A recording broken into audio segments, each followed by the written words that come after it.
Hey, welcome back to the podcast. I am so excited that you're here.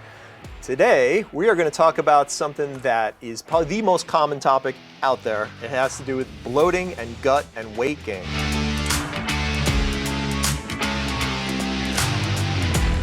So I want to welcome you to the Rebel Reset. You're probably wondering why it's a Rebel Reset and what does that mean? It simply means this. If you want to get healthy these days, you have to be a bit of a rebel. Because the bottom line is if you do what everybody else is doing, you're going to get the same results. And most of us are overweight on lots of meds and honestly don't have an answer.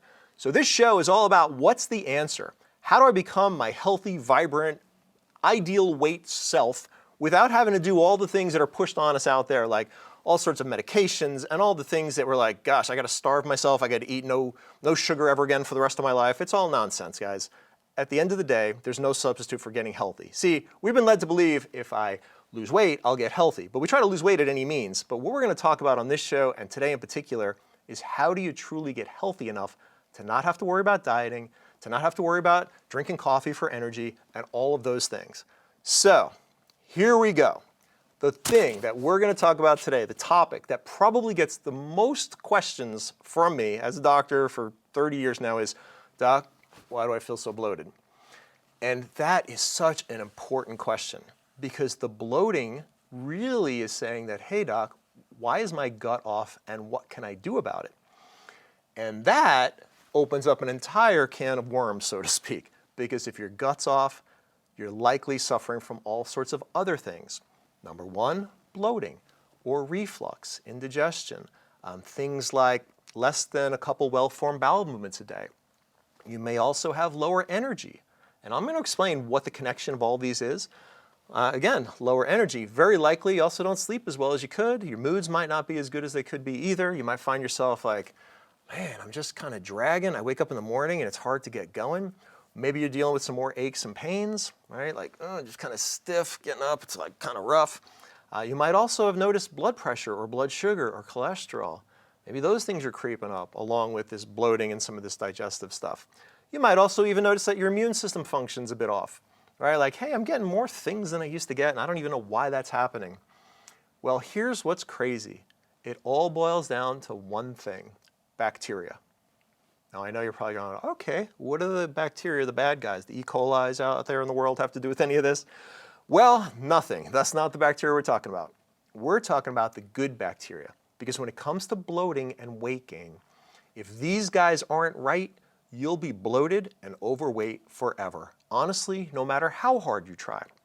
So let me back up and explain this. In your gut, there should be 100 trillion good bacteria. Now, what blows me away is if you think about this, 100 trillion good bacteria make up about 90% of the cells that you are from head to toe. Right? So all you see when you look at a person is just 10% of the total cells in their body. 90% should be good bacteria. They estimate somewhere between 3 and call it 500 different strains of good bacteria should be in there.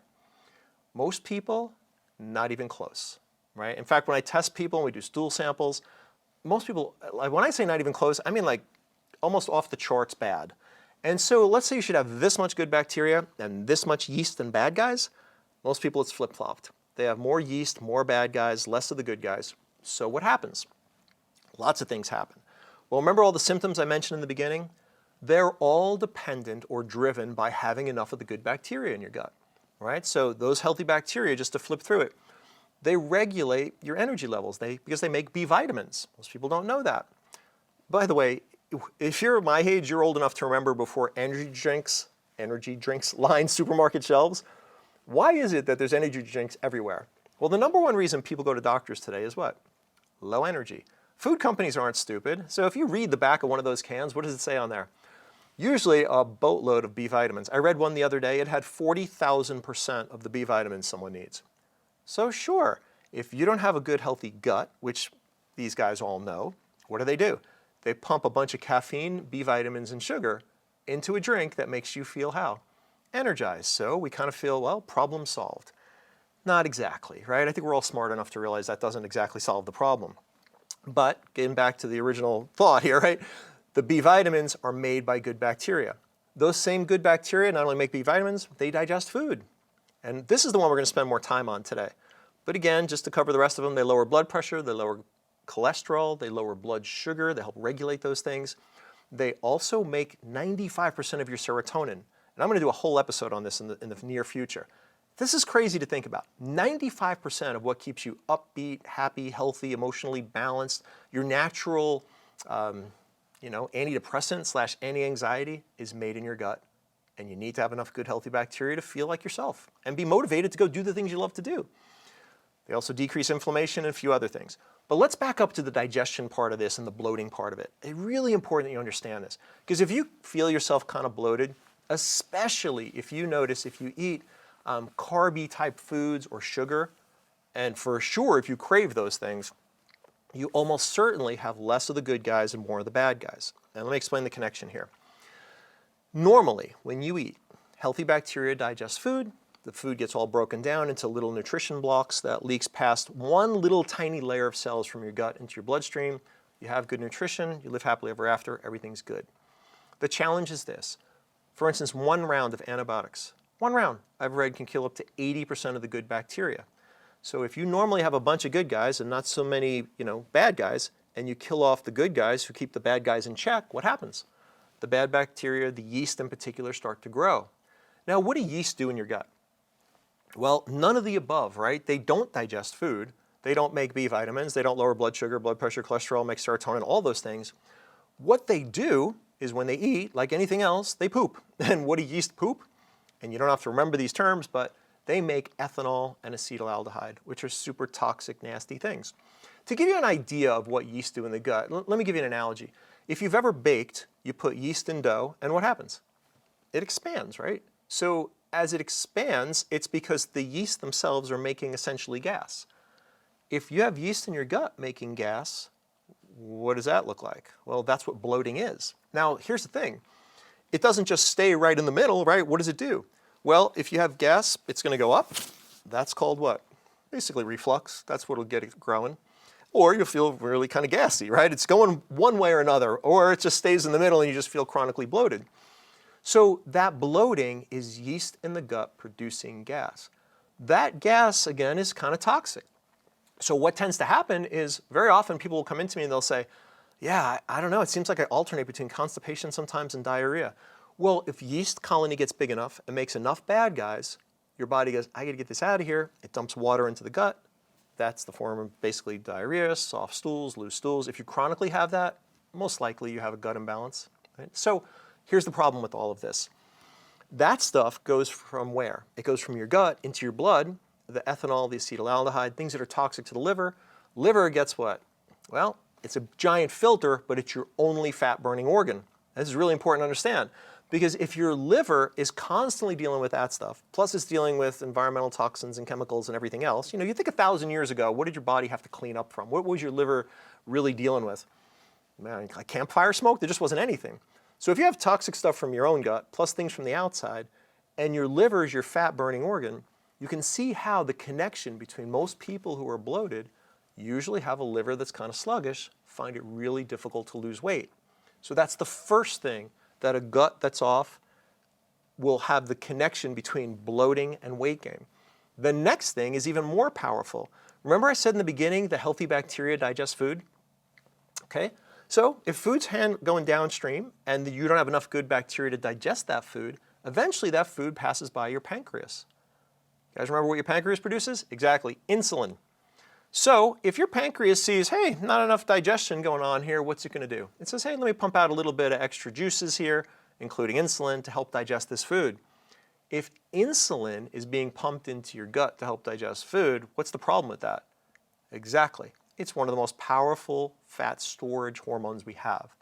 So to sum that up, if your gut's off, you could put chicken and broccoli in, and your pancreas is still going to pump out extra insulin. Insulin being a fat storage hormone makes this pretty frustrating, right? Because there you are, eating pretty well, but if insulin's high, good luck losing weight. It's not going to work no matter what you try. So what happens eventually? You go, all right, well, I'm just going to have to eat less, and I'm going to have to cut out sugar completely. I'm going to have to do keto or paleo, and I'm not saying those things are terrible, but I'm saying if you feel like you have to be that strict, right? Like you look at sugar or you look at carbs and you start gaining weight, then almost certainly your gut's off. And if your gut's off, that's a problem. Because again, you can't be good enough to out-diet that. And that's the problem, right? Because what it boils down to is always there's fat burning and fat storing hormones. If the gut's off, insulin goes up. That's a powerful fat storage hormone. Now what happens? You have to work this much harder just to get to a baseline, right? Which means eat this much less and move this much more. What's easier, to work harder to burn fat or to get your gut healthy so that you restore fat burning versus fat storing hormones? Because if it's balanced, then what? Well, it's pretty straightforward, right? You just eat a little less, move a little more, fat burning hormones go higher than fat storage hormones. Simple. So it's important to understand, and the point I wanted to get across, if you're feeling bloated, most likely the reason why, you have more yeast and bad guys in the gut. Since they don't digest food well, your pancreas pumps out more insulin. Insulin's a fat storage hormone. That'll increase fat, obviously. Those things affect the liver negatively, which is your body's only fat burning organ. So fat burning goes down, fat storing goes up. Meanwhile, you're eating pretty well, wondering, why am I overweight and bloated? Not to mention, typically, if this is the case, you're going to feel more tired and go, man, I'm just not myself. Like I feel fluffy and overweight and drained, and I'm not motivated, and I try to start a diet, and I already know it's not going to work. I mean, look, that's how I spent most of my younger years. We were always all on a diet. And here's the problem, and here's something that I really hope that whoever needs to hear this hears this. If you're having issues with willpower, it's not your fault, right? If what I just explained is going on in your body, stop beating yourself up. Yeast cause your body to crave sugar. I've read in multiple places that sugar cravings for someone whose gut is off are more powerful than cravings for cocaine if you're already addicted, right? So if you had a cocaine addiction, would I say to you, hey, I want you to go home and why don't you just stop that? No. Right? But that's what we say to people who have sugar addiction problems, right? Why don't you just go stop that? You just don't have enough willpower. You can't out-willpower your physiology. If your gut's off, it's a chronic struggle.